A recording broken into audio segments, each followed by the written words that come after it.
الرحمن الرحيم الحمد لله رب العالمين اللهم صل وسلم وبارك على محمد وعلى آل محمد اللهم انفعنا بما علمتنا وعلمنا ما ينفعنا وزدنا علما وبارك لنا في علمنا وارزقنا الإخلاص في القول والعمل كاملا وعلما نافعا لا ينسى وتوفيقا دائما وصحة ويقينا وعافية اللهم افتح لنا كل خير اللهم اكفنا بحلالك عن حرامك وأغننا بفضلك عمن سواك آمين يا رب العالمين.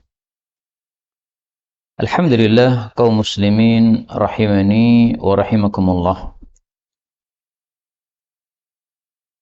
Alhamdulillah malam ini kita sudah masuk pada tanggal 2 Dzulhijjah atau tanggal 1 menurut sebagian kaum muslimin.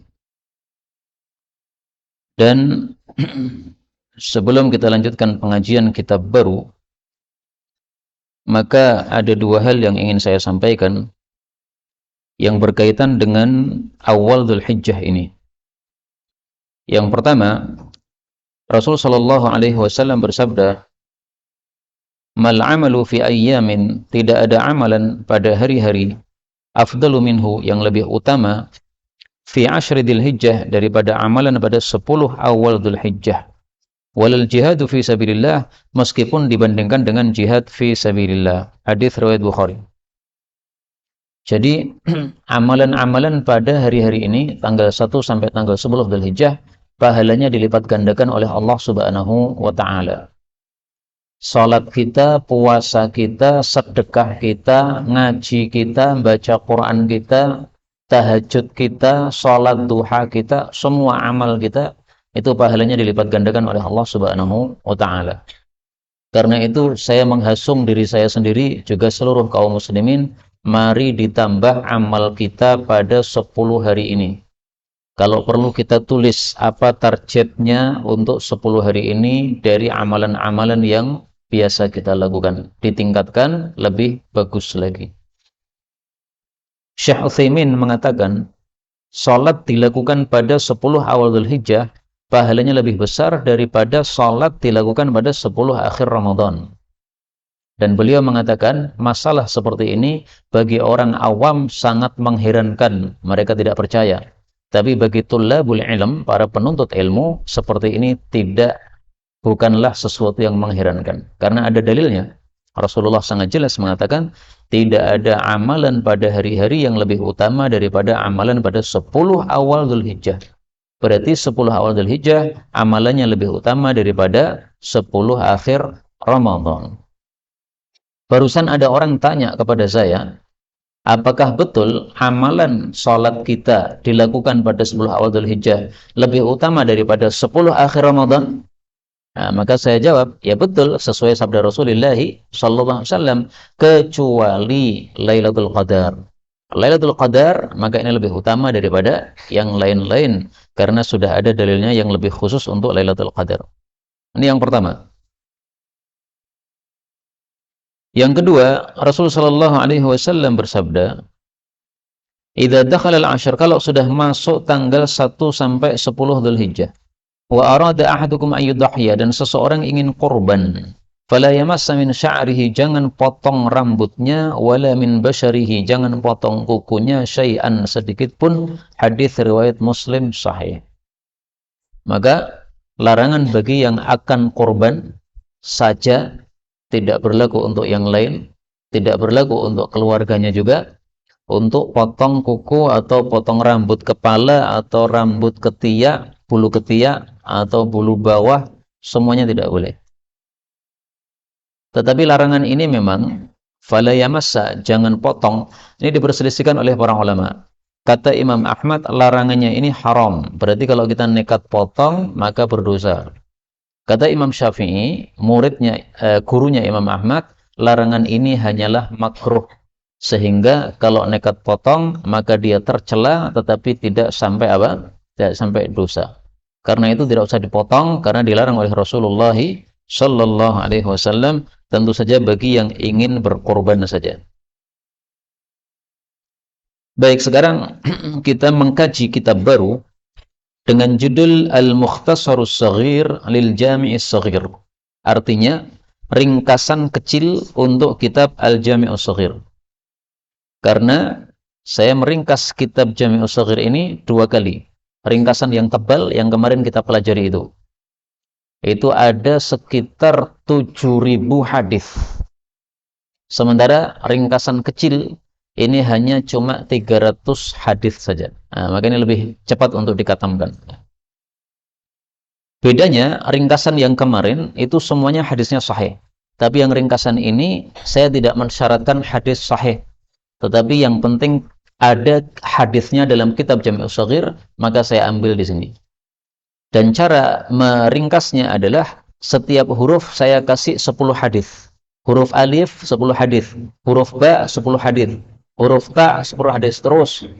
Mungkin ada juga yang 5 hadis tapi rata-ratanya apa? 10 hadis. Nah, itulah sebabnya kenapa isinya hanya 300 hadis saja, karena huruf hijaiyah kalau dikalikan 10 maka sekitar itu hasilnya.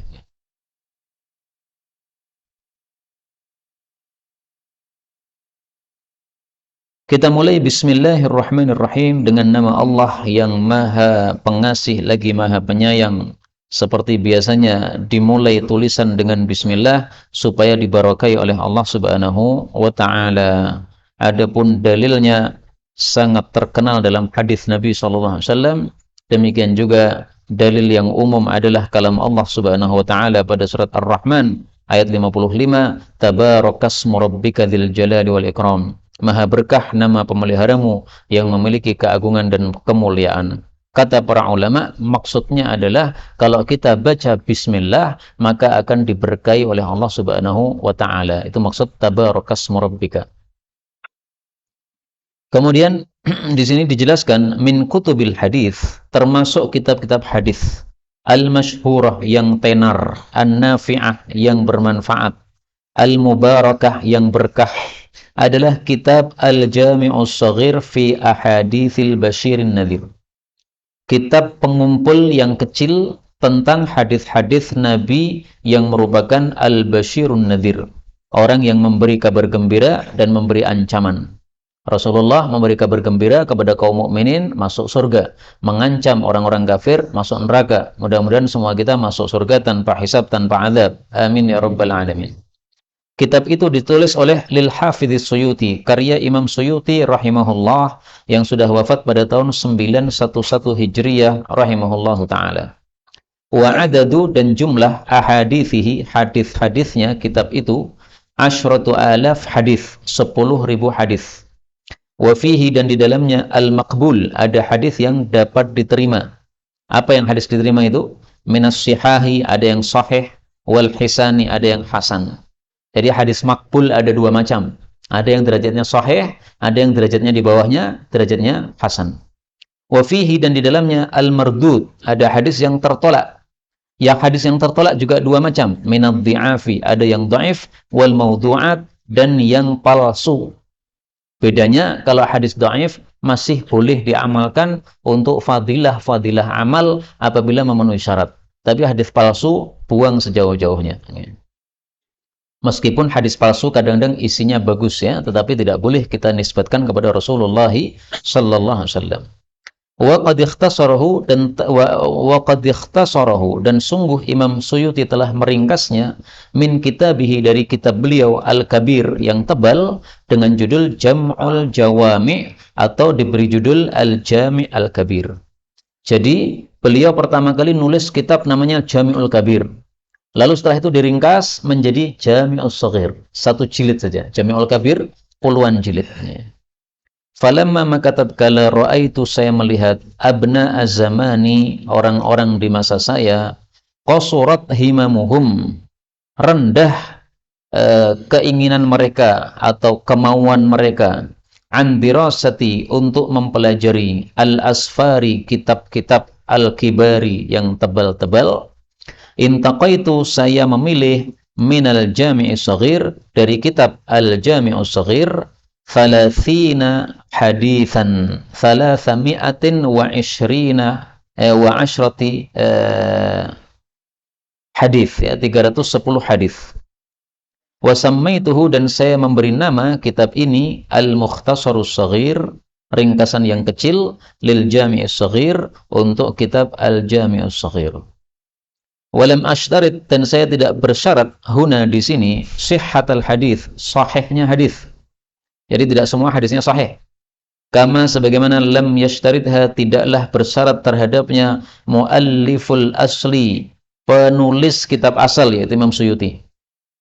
Lakin akan tetapi ghalibuha, rata-rata hadisnya sahihul makna, sahih maknanya, ingkana, jika adalah dia dha'ifal mabna, dha'if sanadnya. Jadi hadis-hadis yang ada di sini meskipun dha'if, tapi insyaallah maknanya enggak ada masalah. Nanti kalau ada yang maknanya bermasalah akan dijelaskan insyaallah taala. Bi khilafi, berbeda kitabi dengan kitab saya al-akhar yang lain, yang judulnya Mukhtasaril Jami'is Shaghir wa Ziyadati, ringkasan dari kitab Jami'us Shaghir dan tambahannya. Fa inni, maka sesungguhnya saya iktasartu fihi, saya ringkas padanya, ala sihahil akhbar, untuk hadis-hadis yang sahih saja. Fallahumma, maka ya Allah, barik, berkahilah, fi ta'allumihi, di dalam mempelajari kitab ini, wa ta'limihi, dan mengajarkan kitab ini, wal amali bihi, dan mengamalkan kitab ini. Amin ya rabbal alamin. Ini adabnya seorang penulis mendoakan siapapun yang mempelajari kitab yang ditulis. Ini adab ya. Jadi banyak para ulama kita nulis kitab, itu di muqaddimahnya dikasih judul, dikasih muqaddimah di depannya, kemudian di akhirnya ditutup dengan doa. Nah, seperti inilah adabnya para ulama menulis kitab. Ya. Maka insya Allah kita semuanya mempelajari kitab ini akan diberkahi oleh Allah Subhanahu wa Ta'ala. Tapi jangan lupa al-amal, ya, tujuan kita mempelajari untuk diamalkan. Para ulama katakan yuradu lil ilmi khamsah. Dikehendaki untuk ilmu 5 perkara. 1, dihafalkan. 2, diamalkan. 3, disebarkan. 4, didengarkan. 5, diperhatikan. Maka ketika ada ilmu disampaikan, jangan bicara sendiri, karena berarti kita tidak menghargai ilmu tersebut. Hendaklah kita mendengarkan. Sebagian orang mendengarkan, sebagian orang diam tapi tidak memperhatikan. Nah, maka yang kelima adalah diperhatikan.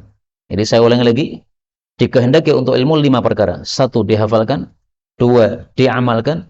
3, disebarkan. 4, didengarkan. 5, diperhatikan. Bisa dilihat penjelasan saya ini dalam kitab Sunan Darimi di bagian awal-awal. Baik, kemudian kita mulai harful hamzah, huruf hamzah. Jadi hadis-hadis yang dimulai dengan huruf hamzah pada bagian awalnya.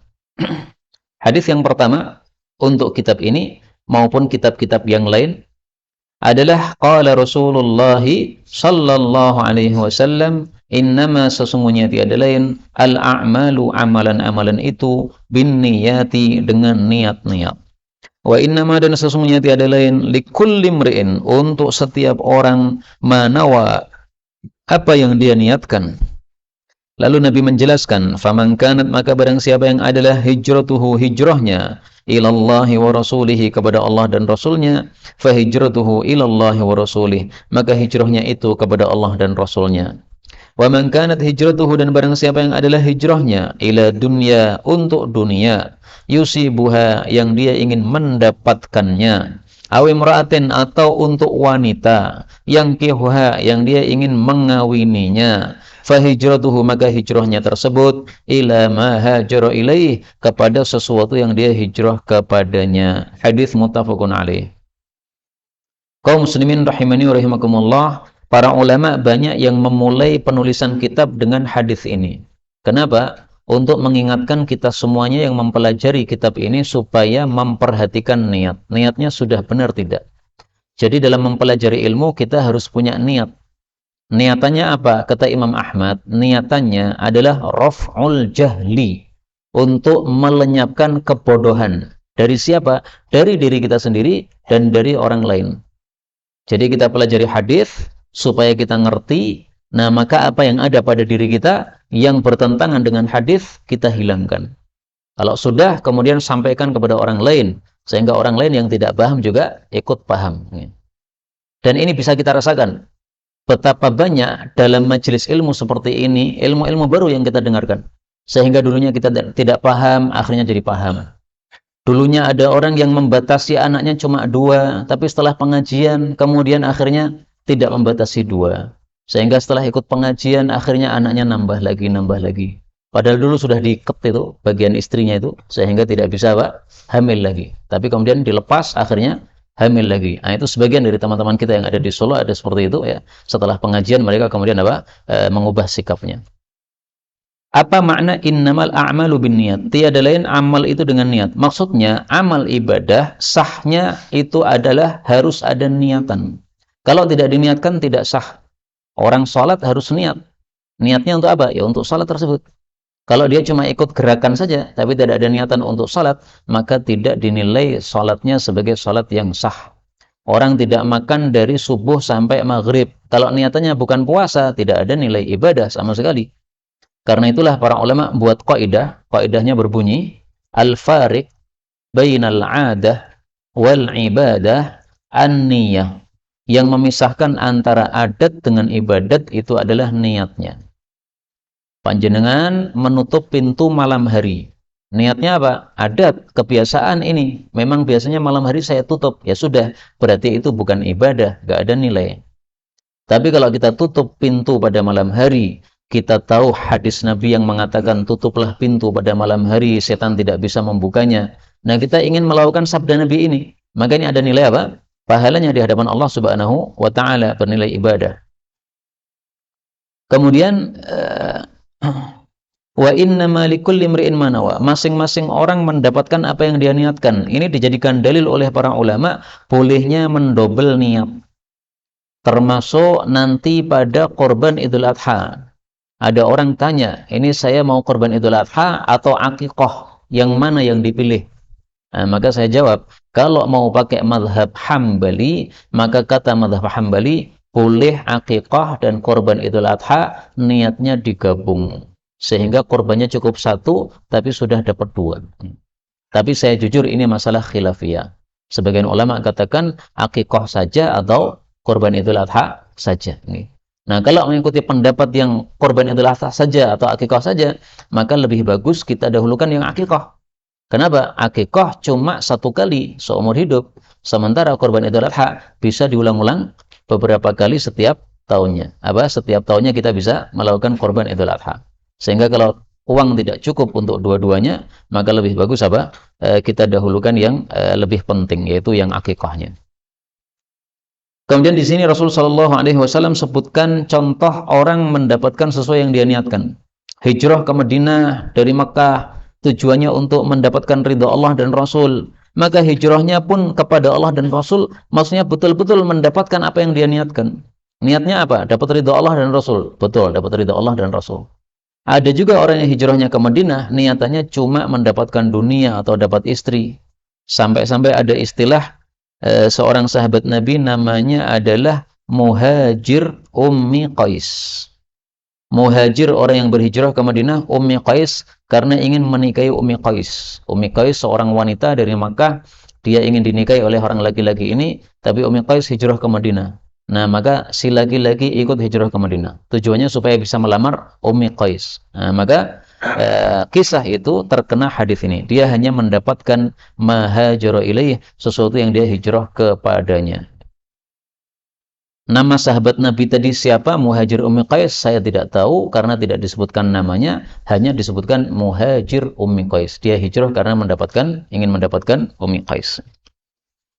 Kemudian kaum muslimin rahimani wa rahimakumullah, di sini diperhatikan Rasulullah ketika menyebutkan hijrah kepada Allah dan Rasulnya, diulang lagi oleh beliau, hijrahnya kepada Allah dan Rasulnya. Tapi ketika menyebutkan dunia, maka beliau tidak mau mengulang lagi. Beliau hanya mengatakan hijrahnya kepada sesuatu yang dia hijrah kepadanya. Kata-kata dunia enggak beliau sebut lagi. Nah, diambil pelajaran oleh para ulama, saking tidak menolehnya Nabi kepada dunia, sampai tidak mau nyebut dunia. Jadi dunia di mata Nabi sangat-sangat rendah, sehingga nyebut pun beliau nggak mau banyak-banyak nyebut, nggak mau sering-sering nyebut. Nah, bandingkan dengan kita, apakah pikiran kita di otak kita ini mikirnya dunia terus, ataukah kita mikirkan pahala sebagaimana Rasulullah sallallahu alaihi wasallam. Mari kita perbaiki kondisi kita masing-masing. Hadis yang kedua, afatul ilmi, perusak ilmu adalah an-nisyanu, lupa. Wa idha'atuhu, dan menyia-nyiakan ilmu adalah an tuhadditsa bihi, bahwa engkau menyampaikan ilmu ghaira ahlihi, kepada selain ahlinya. Hadis ini derajatnya dhaif karena mu'dhal. Mu'dhal itu adalah hadis yang sanadnya terputus dua orang berturut-turut, maka sanadnya karena putus berarti dia adalah apa? Hadis yang dhaif. Tapi isinya benar. Ilmu kita itu rusak gara-gara kita lupa. Andaikan kita tidak lupa, semua ilmu yang pernah kita dengar itu tetap ada pada hati kita, sudah jadi ulama besar kita. Bahkan seorang ulama katakan, ilmu yang saya sudah lupa darinya, seandainya seseorang menguasai yang saya lupa tadi, itu sudah jadi ulama besar. Artinya yang dilupakan sangat banyak, sehingga kalau yang dilupakan itu dikuasai orang, dia pasti apa? Jadi ulama. Nah, maka tugas kita supaya ilmu tidak lupa, maka yang pertama hendaklah kita amalkan. Para ulama katakan, nasta'inu 'alal ilmi bil amal. Kami meminta bantuan terhadap ilmu supaya tidak lupa dengan cara diamalkan. Contoh paling gampang, doa istikharah. Kan panjang itu, Pak. Doa istikharah, kita tidak akan lupa kalau sering diamalkan. Doa kunut witir, cukup panjang itu kan. Tapi kalau diamalkan, tidak akan lupa. Tapi nggak pernah diamalkan, ya pasti akan lupa. Pernah baca dulu, pernah. Tapi setelah itu, suruh ngamalkan, nggak bisa. Kenapa? Jarang diamalkan. Yang kedua, mari kita minta kepada Allah Subhanahu wa ta'ala ilmu yang manfaat. Rasulullah bersabda, salullaha ilman nafi'a. Mintalah kepada Allah ilmu yang manfaat, berlindunglah kepada Allah dari ilmu yang tidak manfaat.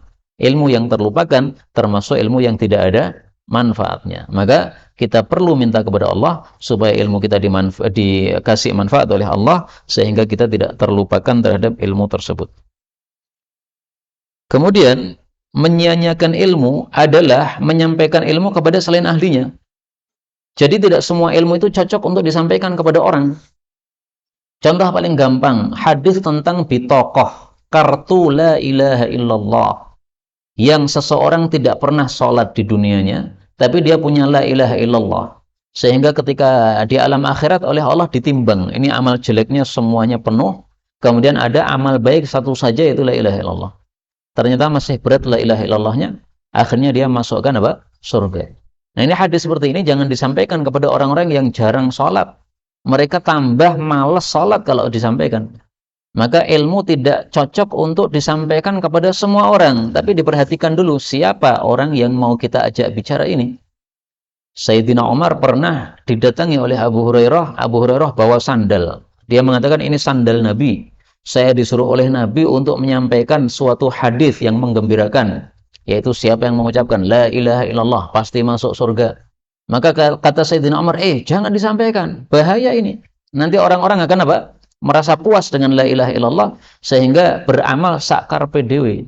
Nah, maka oleh Nabi SAW, Abu Hurairah dilarang oleh Sayyidina Umar untuk menyampaikan hadis itu. Rasulullah pun merestui perbuatan Sayyidina Umar. Jadi Rasulullah tidak jadi menyuruh Abu Hurairah untuk menyampaikan hadis tersebut. Meskipun akhirnya hadisnya juga disampaikan. Tapi maksudnya waktu itu karena orang-orang belum siap untuk disampaikan hadis tersebut, maka tidak disampaikan hadis tersebut. Hadis yang ketiga, ini kalau ada hadisnya yang dhaif, panjenengan kasih tanda saja ya. Boleh kasih tanda dot, yaitu hadisnya dhaif.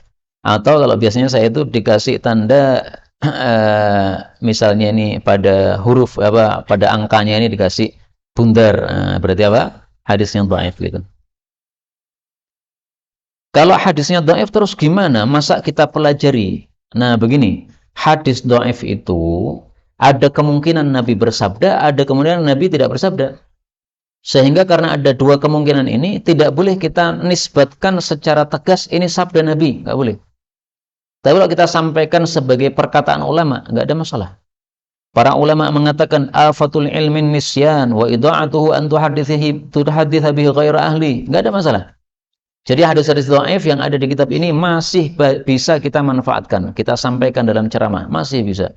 Yang penting jangan dinisbatkan secara tegas kepada Rasulullah sallallahu alaihi wasallam. Hadis 3.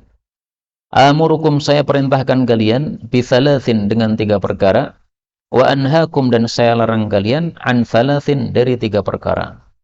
Lalu beliau memerincinya. Amurukum, saya perintahkan kalian an ta'budullaha, untuk beribadah kepada Allah, wala tusyriku bihi syai'a, dan jangan menyekutukan terhadap Allah sesuatu apapun juga.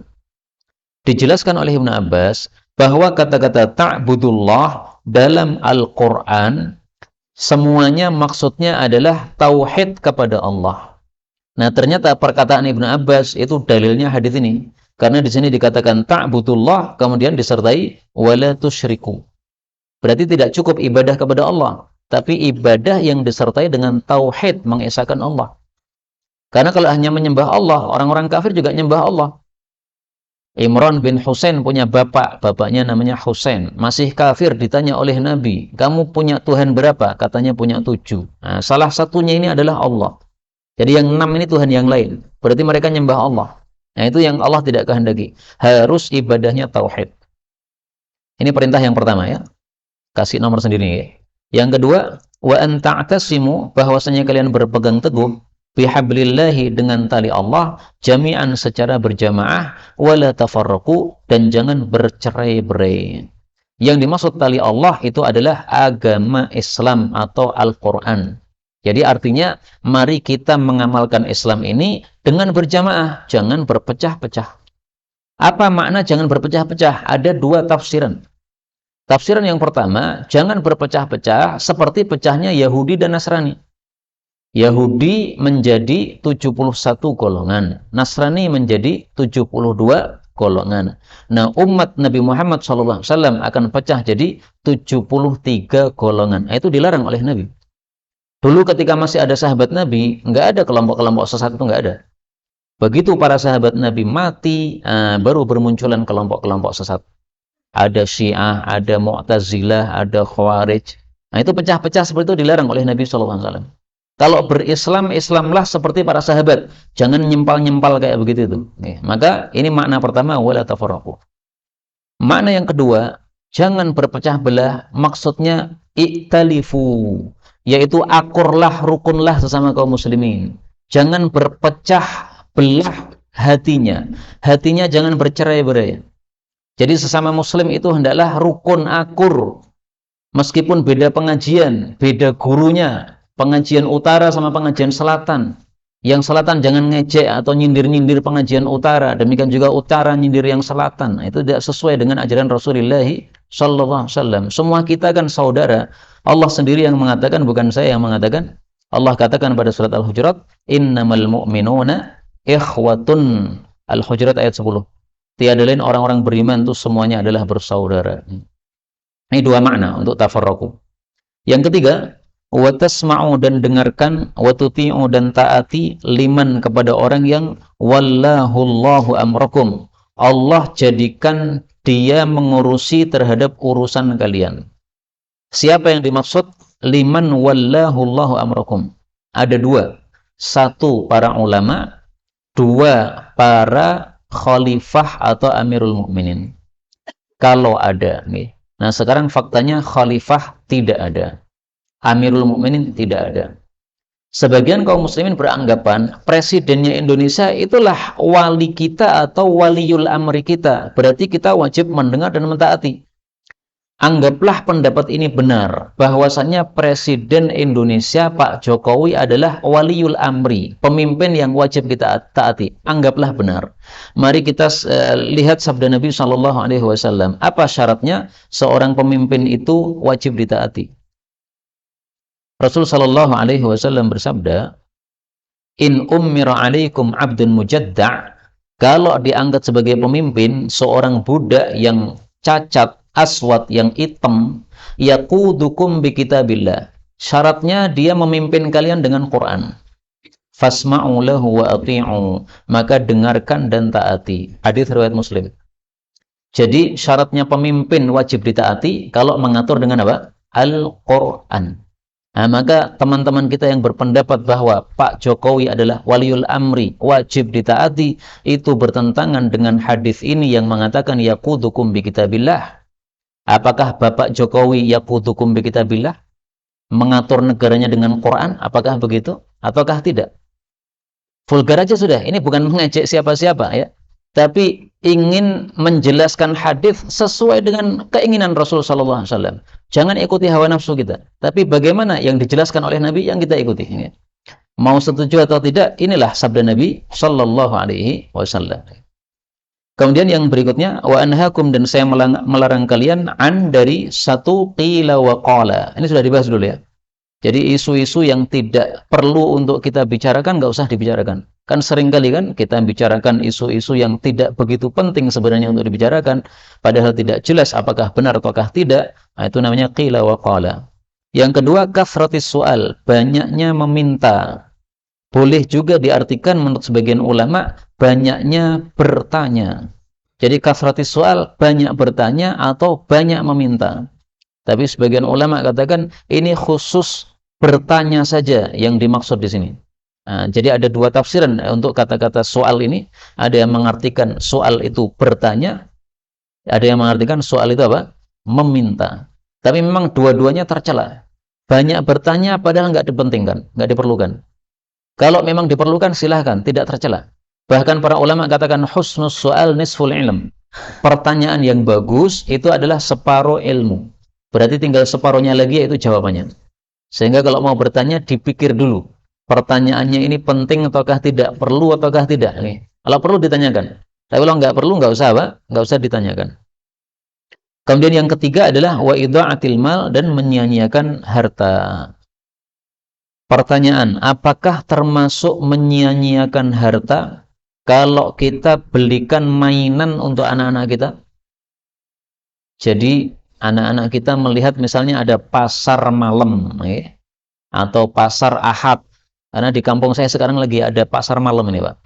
Nah terus anak-anak minta ke sana, kemudian minta mainan, beli mainan, mobil-mobilan kah dan sebagainya. Apakah termasuk menyia-nyiakan harta ataukah tidak? Kalau termasuk ya jangan kasih uang untuk beli mainan. Tapi kalau tidak termasuk maka silahkan belikan mainan. Nah ternyata ini sudah dijawab oleh para ulama. Para ulama mengambil pelajaran dari hadis tentang burung yang mati di masa Rasulullah sallallahu alaihi wasallam.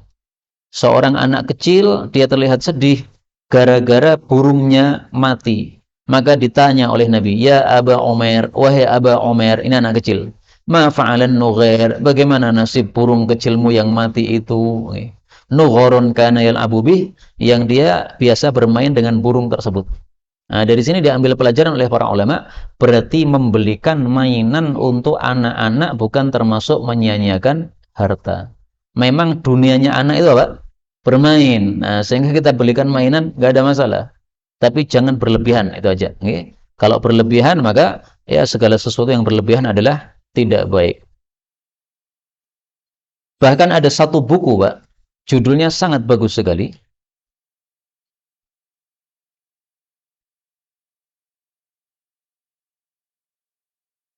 Fawaid hadis Abi Umar libnil Qas. Beberapa faedah yang dapat dipetik dari hadis tentang Abu Umar. Itu tadi. Ya Abu Umar ini. Ini beliau sampai mengumpulkan ada 60 ilmu dari hadis ini. Hadisnya cuma pendek. Ya Abu Umar, ma fa'alan nughair. Dari satu hadis yang pendek ini diambil kesimpulan berapa? 60 pelajaran. Ini cerdasnya para ulama kita. Satu hadis pendek 60 pelajaran. Salah satunya tadi, bolehnya belikan mainan untuk anak-anak. Karena ini anaknya dikasih mainan burung, burungnya biasanya dapat dari membeli ataupun yang lain. Kita lanjutkan hadis yang keempat. Itil ma'ruf, datangilah, maksudnya lakukanlah al-ma'ruf, perkara yang baik. Wajtanib, dan jauhilah al-munkar, perkara yang mungkar. Wangdur, dan perhatikan ma yu'jibu udunaka, apa yang menyenangkan telingamu. Ayyaqula lakal qaum, bahwasanya berkata kepada engkau kaum itu. Idza qumta min indihim, apabila engkau bangkit dari mereka. fa'tihi, maka ucapkanlah. Wangdur, dan perhatikan, alladzi takrahu, yang kamu benci, ayyaqula lakal qaum, bahwasanya kaum itu berkata kepada engkau. Di sini tertulis qauma, salah, mestinya qaumu. Idza qumta, apabila engkau bangkit, min indihim, dari mereka, fajtanibhu, maka hindarilah. Hadis ini sahih maknanya. Jadi maksud hadis ini adalah, kalau kita ingin akhlaknya baik, maka semua ucapan yang kita tidak suka mendengarnya dari orang, jangan kita ucapkan kepada orang lain. Misalnya kita nggak suka digerutui orang, nah, berarti jangan menggerutui orang. Sebagaimana kita tidak suka digerutui, maka jangan apa? Menggerutui.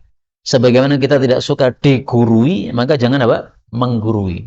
Jadi apapun yang telinga kita nggak senang mendengar, maka jangan kita ucapkan sampai masuk ke telinga orang. Makna seperti ini kita temukan juga dalam hadis yang lain.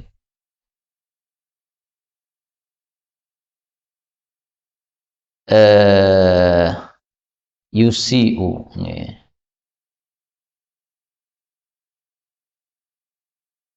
Iyyaka wa ma yasu'u, yasu'ul udhun. Iyyaka, hindarilah olehmu, wa ma yasu'ul udhuna, apapun yang tidak senang didengar oleh telinga orang. Jadi orang kalau mendengar kata-kata itu nggak senang, maka jangan diucapkan. Karena ternyata sakit hati itu lebih dahsyat daripada sakit badan. Sakit badan terkena pedang misalnya, kalau sudah kering sudah sakitnya hilang. Tapi kalau perkataan yang menancap ke hati, sakit hati, itu bisa sampai mati, dibawa terus sakit hati tersebut. Dalilnya apa? Rasulullah SAW berkata kepada Hasan, yang dia adalah ahli syair. Kata Nabi SAW, wahai Hasan, kamu ucapkan syair untuk mengejek orang-orang kafir. Karena ternyata syair itu lebih susah untuk mereka dengar daripada anak panah yang dilemparkan kepada mereka. Uhju Quraisyan, ejeklah orang-orang Quraisy dengan syairmu. Fa innahu asyaddu alaihim, itu lebih susah bagi mereka, min rashqin nabl, daripada dihujani anak panah. Hadis muttafaqun alaih. Berarti sakit hati lebih dahsyat daripada sakit badan. Dihujani anak panah, paling kena tubuh lecet, habis itu kering sudah. Tapi dihujani sampai kata-kata, sampai masuk hati, nah itu bisa terngiang-ngiang terus sampai matinya. Na'udzubillah. Karena itu jangan apa? Menyakiti hati orang kalau memang kita tidak mau disakiti oleh orang. Hadis yang kelima. Abridu, tunggulah sejuk, bidzuhri, untuk salat duhur. Fa inna, karena sesungguhnya, syiddatal harri, dahsyatnya panas, min faihi jahannam, dari umupnya neraka jahannam, dari menggelegaknya panasnya neraka jahannam. Ini boleh dibaca faih, boleh dibaca fauh pakai wawu, ya sama aja artinya. Fahayafuhu itu semerbak atau tersebar. Kalau bau wangi ya bau wanginya tersebar. Kalau panas ya panasnya tersebar. Itu namanya fauh atau fai. Hadis ini bicara tentang adab sholat duhur ketika musim sangat panas. Tetapi hadis ini hanya berlaku untuk negara-negara panas seperti di Saudi, padang pasir. Sehingga pas musim panas, panasnya sangat dahsyat. Saking dahsyatnya panas, tanah ini terasa panas, Pak. Sehingga kalau sholat duhur, kemudian sujud pada tanah, ini terasa panasnya sangat dahsyat. Maka oleh Nabi disuruh untuk menunda, diundurkan sedikit. Sampai misalnya 1:30 atau jam 2. Nih. Karena kalau sudah jam segitu, sudah nggak begitu panas. Nah untuk Indonesia, hadis ini nggak berlaku. Kenapa? Tidak ada panas yang dahsyat sampai kita butuh untuk menunggu sejuk untuk sholat duhur, nggak perlu. Tetapi makna dari hadis ini berlaku untuk kita. Kenapa Nabi katakan abridu bidzuhur, tunggulah sampai sejuk? Tujuannya supaya khusyuk dalam sholatnya. Karena kalau sholat kemudian terlalu panas, ini tidak bisa sholat dengan khusyuk. Maka makna ini bisa kita ambil pelajaran darinya. Kalau kondisinya panas, maka hendaklah kipasnya dinyalakan supaya tidak terganggu.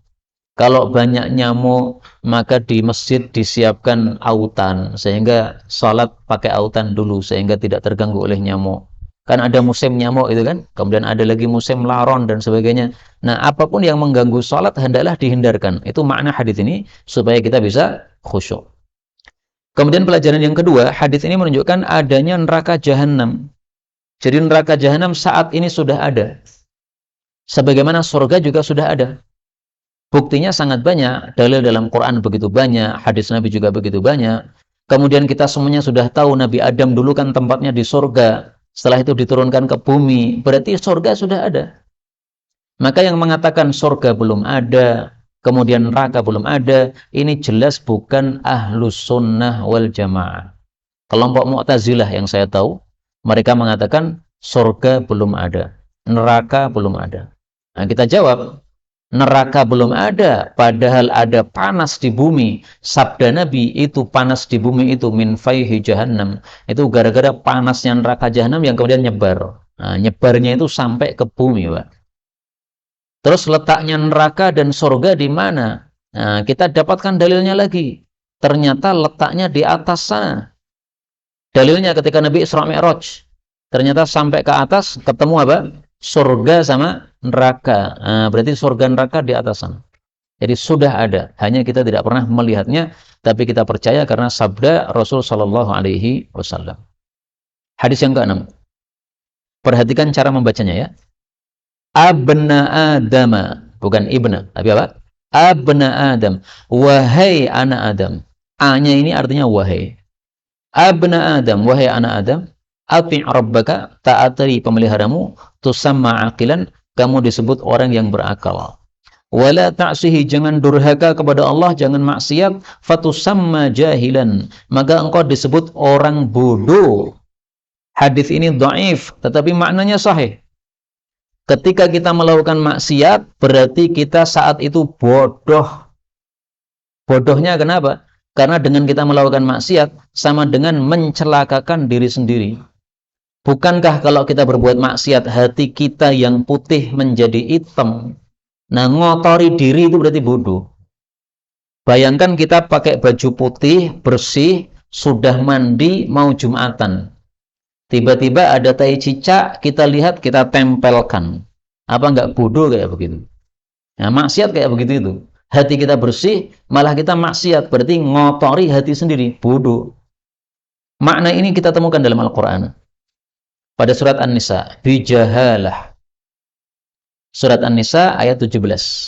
Innamat taubatu, tiada lain tobat, alallahi diberikan oleh Allah, lilladzina ya'maluna su'a bijahalah, bagi orang-orang yang beramal jelek dengan bodoh, thumma yatubuna min qarib, kemudian segera tobat. Nah, perhatikan kata-kata ya'maluna su'a bijahalah. Berarti setiap orang berbuat jelek itu saat itu apa? Dia bodoh, melakukan kebodohan. Itu makna ya'maluna su'a bijahalah. Saat melakukan maksiat, itulah dia orang bodoh. Orang berakal adalah orang yang paling taat kepada Allah Subhanahu wa taala. Aqil, berakal. Kenapa akal disebut akal? Aqala dalam bahasa Arab artinya ngikat. Maka akal ini disebut akal yang mengikat. Karena akal yang sehat akan mengikat kita dari perbuatan-perbuatan yang jelek. Orang berakal, dia tidak mau melakukan apa? Perbuatan yang tercela. Orang berakal, akalnya ini akan melarang dia dari melakukan perbuatan-perbuatan yang tidak baik. Maka mudah-mudahan semua kita termasuk orang-orang yang berakal, diberi akal yang sempurna oleh Allah Subhanahu wa ta'ala. Hadis ke-7. Abu Bakrin, Sidi Abu Bakar, khairun nas, adalah sebaik-baik manusia, illa kecuali ayyakuna nabiyun, kalau ada nabi yang lain. Artinya Sayyidina Abu Bakar itu adalah umat Nabi Muhammad sallallahu alaihi wasallam yang paling utama, tetapi tidak lebih utama daripada semua nabi yang ada. Ada 124.000 nabi. Nah, semua nabi itu lebih utama daripada siapa? Sayyidina Abu Bakar. Hadis ini derajatnya memang dhaif, tetapi bahwasanya Abu Bakar adalah manusia terbaik dari umat Nabi Muhammad, ini makna yang benar. Dalilnya apa? Dalilnya ijma', yaitu kesepakatan para sahabat. Para sahabat Nabi, ketika Nabi masih hidup, mereka ngobrol sesama mereka. Orang paling baik setelah Nabi siapa? Sepakat mereka mengatakan Abu Bakar. Terus mereka ngobrol lagi. Siapa orang terbaik setelah Abu Bakar? Mereka mengatakan Umar. Sepakat mereka. Nah, setelah Abu Bakar dan Umar, thumma naskut. Kemudian mereka diam. Dengan kata lain, mereka nggak ada kesepakatan lagi. Ya. Ada yang mengatakan Uthman, ada yang mengatakan Ali, ada yang mengatakan Abu Ubaidah bin Jarrah. Tapi kalau nomor 1 dan 2, Abu Bakar, Umar, ini sudah disepakati para sahabat. Karena itu, dan ini hadisnya sahih, bisa dibaca dalam Sahih Bukhari. Karena itu dari kesepakatan para sahabat ini, kita bisa memastikan bahwa Abu Bakar adalah manusia terbaik setelah Nabi Muhammad Sallallahu Alaihi Wasallam, kemudian Sayyidina Umar. Kenapa bisa kita pastikan seperti itu? Karena Rasulullah bersabda, tidak mungkin umatku sepakat terhadap sesuatu, kemudian hasil sepakatnya salah, itu nggak mungkin. Hadisnya sudah kita tampilkan kemarin ya, nggak usah ditampilkan lagi. Nah, maka ketika sahabat Nabi sepakat Abu Bakar orang terbaik, pasti benar. Mereka sepakat lagi, setelah itu Umar orang terbaik, pasti benar. Dari sini kita ketahui salahnya orang-orang Syiah, sesatnya orang-orang Syiah. Karena orang-orang Syiah tidak mengakui Sayyidina Umar sebagai orang yang terbaik setelah Sayyidina Abu Bakar As-Siddiq radhiyallahu anhu. Beberapa hari yang lalu saya nemu kitab karya orang Syiah. Saya baca, apa sih tulisannya orang Syiah? Isinya kritik terhadap ulama ahli sunnah. Nah, saya baru membaca beberapa halaman, saya sudah bisa simpulkan, oh ternyata ini letak beberapa kesalahannya orang Syiah. Salah satunya itu tadi, menganggap Sayyidina Umar ini orang yang kurang ajar kepada Rasulullah SAW. Sehingga Sayyidina Umar tidak bisa dijadikan sebagai panutan, kata mereka. Bukunya ada di rumah saya. Nah, salah satu contohnya yang mereka tampilkan, Rasulullah pernah ingin menyolatkan jenazahnya Abdullah bin Salul, munafik itu. Maka oleh Sayyidina Umar ditarik tangannya Nabi atau bajunya Nabi. Ya Rasulullah, kenapa engkau salatkan? Ini munafik. Maka Rasulullah jawab, Allah menyuruh saya milih. Apakah saya mintakan ampun ataukah saya tidak mintakan ampun? Nah, saya memilih memintakan ampun. Nah, tapi kemudian turun ayat ya. Istaghfir lahum aw la tastaghfir lahum in tastaghfir lahum 70 maratan falyaghfirullahu lahum. Kemudian turun ayat lagi, wala tusalli ala ahadin minhum mata abadan. Jangan salatkan jenazahnya orang munafik. Nah, kata mereka, orang-orang Syiah itu, ini berarti Sayyidina Umar kurang ajar sama Nabi sallallahu alaihi wasallam. Nabi ingin menyolatkan orang, ditarik bajunya. Apa enggak kurang ajar nih sama Nabi? Nah, kita jawab, baik, itu kurang ajar. Oke lah. Tapi akhir kisahnya tolong dibaca. Sayyidina Umar ketika mengingat kejadian itu, dia merasa, loh, kok kemarin saya melakukan gitu ya? Wah, kurang ajar betul saya waktu itu. Sampai dia kemudian melakukan amal-amal baik untuk menghapus kesalahan yang dia lakukan. Nah, jangan melihat awal kisah, tapi lihat endingnya. Endingnya Sayyidina Umar kemudian menyesali kan? Kemudian bahkan dia merasa heran, kok kemarin saya berani banget sama Nabi SAW. Nah, maka kalau melihat cerita di awalnya saja, tidak melihat endingnya, menurut saya tidak adil cara membaca kisah seperti itu. Kemudian juga kisahnya akhirnya, Rasulullah kemudian ditegur oleh Allah Subhanahu Wa Taala, jangan sholatkan jenazah munafik. Berarti kalamnya Allah sesuai dengan pendapatnya Sayyidina Umar. Nah, berarti ini malah fadilah Sayyidina Umar. Kok bisa-bisanya membaca cerita diambil yang bagian jeleknya? Itu menurut saya cara berpikir yang salah seperti itu. Nah, itu kesesatannya kelompok Syiah dari sisi ini menurut saya. Termasuk apa? Bertentangan dengan ini tadi, Abu Bakar adalah sebaik-baik manusia. Alhamdulillah kita termasuk Ahlus Sunnah, ketemu dengan ulama-ulama Ahlus Sunnah, maka pemikiran kita tidak seperti yang mereka pikirkan. Alhamdulillah. Hadis 8. Ittabi'u, ikutilah al-ulama, para ulama. Fa innahum, karena sesungguhnya mereka adalah surujud dunya, pelita-pelita di dunia, wa masabihul akhirah, dan lampu-lampu di akhirat. Hadis ini derajatnya juga dhaif. Tapi isinya kan jelas benar kan? Ikutilah ulama, mereka adalah lampu untuk dunia. Artinya di dunia ini, untuk kesesatan dan kesalahan, kita perlu merujuk kepada para ulama. Tidak akan kita tahu mana salah, mana sesat, mana halal, mana haram, kalau kita tidak belajar kepada para ulama. Karena mereka yang menguasai ilmu agama. Jadi maknanya benar. Adapun ini, ulama adalah lampu-lampu di akhirat. Maka ini berkaitan dengan hadis yang lain, di mana dalam hadis yang lain disebutkan para manusia besok di akhirat masih butuh kepada ulama sebagaimana di dunia butuh kepada ulama. Kita kalau di dunia ini ada masalah-masalah apapun yang pelik, larinya kan kepada ulama kan. Gimana nih Pak Kiai, bagaimana solusinya, apakah halal ataukah haram, ataukah boleh ataukah tidak. Nah besok di akhirat kita juga akan lari kepada para ulama. Tapi saya jujur, hadis yang menunjukkan hal itu memang tidak sahih. Ya. Mari kita lihat hadisnya kayak apa. Disebutkan dalam hadis yang dhaif, ya. Yahtajun. Inna ahlal jannah, sesungguhnya penghuni surga besok itu la yahtajuna ilal ulama fil jannah. Sungguh akan butuh kepada para ulama di surga. Wa dzalika annahum yazuruna Allah taala fi kulli jum'ah. Karena mereka menziarahi Allah setiap Jumat. Kalau ini sahih. Fayaqulu lahum, lalu Allah katakan kepada mereka, tamannau alayya ma syi'tum. Silakan berangan-angan untuk minta apapun saya kasih.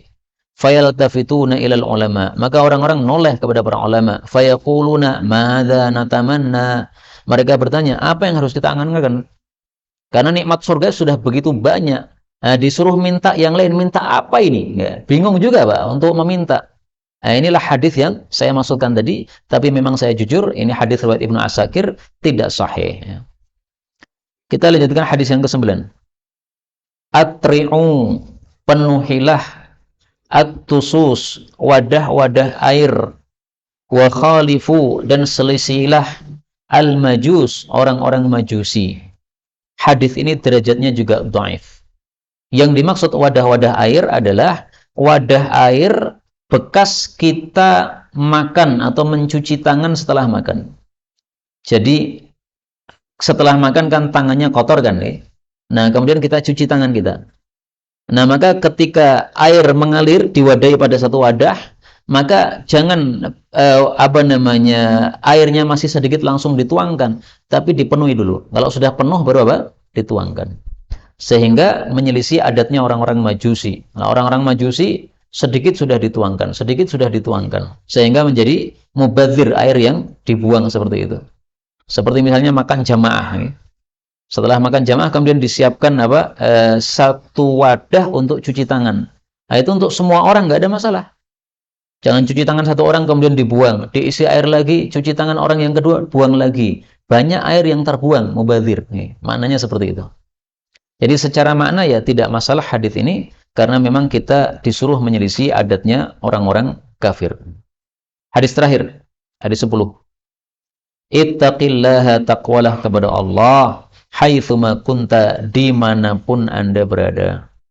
Wa adbi'is sayyi'ata, dan iringilah keburukan, al-hasanata, dengan kebaikan, tamhuha, akan menghapusnya. Wa khaliqin nasa, dan bergaulah dengan manusia, bihulukin hasanin, dengan akhlak yang baik. Ini namanya mestinya tanwin, hasanin. Hadis ini menggabungkan 3 macam kebaikan sekaligus. Pertama, kebaikan kepada Allah, takwa. Kedua, kebaikan kepada diri sendiri, menghapus dosa-dosa. 3, kebaikan kepada orang lain, akhlak yang mulia. Maka menurut saya, kalau kita hidup seumur berapapun di dunia ini, cuma mengamalkan 1 hadis ini sudah cukup. Takwa kepada Allah, bersihkan diri dari semua keburukan, akhlak yang baik kepada sama manusia. Ini sudah mencakup semua ajaran agama Islam ini. Andaikan setiap hari kita perhatikan, ittaqillaha haitsuma kunta wa adbi'is sayyi'atal hasanata dhamha wa khaliqin nasa bi khuluqin hasanin. Kemudian sepanjang hari itu kita lakukan 3 masalah ini, 3 poin ini, insya Allah jadi orang baik. Jadi jadi orang soleh ternyata tidak susah. Cukup 3 ini dilakukan sudah menjadi apa? Orang soleh. Takwalah kepada Allah haitsuma. Haitsuma boleh diartikan dimanapun, boleh juga diartikan kapanpun. Karena haitsuma ini dalam bahasa Arab disebut dzaraf zaman atau makan. Dzaraf zaman menunjukkan waktu, berarti haitsuma kapanpun. Dzaraf makan menunjukkan tempat, berarti haitsuma dimanapun. Maka dua makna ini semuanya benar. Iringilah keburukan dengan kebaikan. Lebih utama, ketika kita melakukan keburukan, maka kebaikan yang mengiringinya adalah kebaikan yang sepadan. Kalau melakukan keburukan dengan mata, maka iringilah kebaikan dengan mata juga. Melakukan keburukan dengan mulut, maka iringilah kebaikan dengan mulut juga. Misalnya orang habis misuh misalnya, padahal sudah tobat, dulunya dia jahiliyah, kemudian sudah tobat, tapi keterlepasan ngomong misuh. Nah, karena sudah terlepas ngomong misuh, baca Quran 1 juz sebagai ganti dari apa? Ucapan kotor tadi. Masalah ini kita temukan dalam sabda Rasulullah sallallahu alaihi wasallam.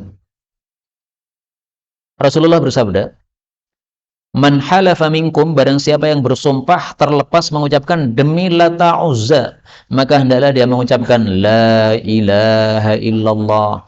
Dan barang siapa yang mengatakan kepada sahabatnya, mari judi dengan saya, taruhan dengan saya, falyatasaddaq bisyai', maka hendaklah dia sedekah." Karena taruhan itu kan maksiat harta. Nah, diiringi, dihapus dengan sedekah. Ini adalah kebaikan harta. Inilah makna yang diambil dari hadis ini tadi ya. Hadis muttafaqun alaih. Tetapi semua kebaikan boleh, tidak harus seperti itu. Seandainya perbuatan maksiat mata diiringi dengan perbuatan baik mulut, nggak ada masalah. Karena hadis ini diriwayatkan oleh Abu Dzar. Ketika Abu Dzar mendengar hadis ini, dia bertanya, "Ya Rasulullah, Anda menyuruh setelah kita berbuat jelek disuruh iringi dengan kebaikan. Apakah termasuk kebaikan kalau kita mengucapkan la ilaha illallah?" Maka Rasulullah mengatakan, "Bal hiya afdalul hasanat." Bahkan la ilaha illallah adalah kebaikan yang paling baik. Sehingga maksiat apapun diiringi dengan la ilaha illallah juga boleh. Tapi lebih utama tadi ya, semua maksiat diiringi dengan perbuatan baik yang sepadan dengannya. Kemudian yang terakhir, Rasul katakan, bergaulah kepada manusia dengan akhlak yang baik. Akhlak yang baik, menurut guru kami, Syekh Abdul Razak Badr, ada 4 rukun. Rukun pertama adalah tarkul ghadab, menahan marah. Rukun kedua, tarkul fudul, meninggalkan yang sia-sia.